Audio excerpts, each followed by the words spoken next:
¡Ay! Aquí es el lugar perfecto para tomar el sol.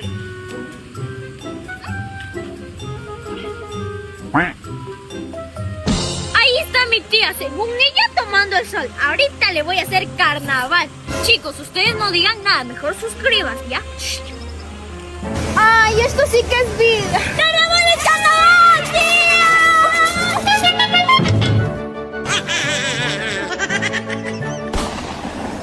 ¡Daniela, mira cómo me dejaste! ¡Yo no me quería meter a la piscina!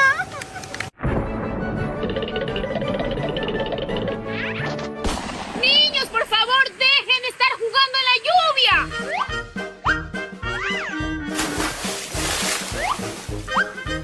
¡Ay, estos muchachos!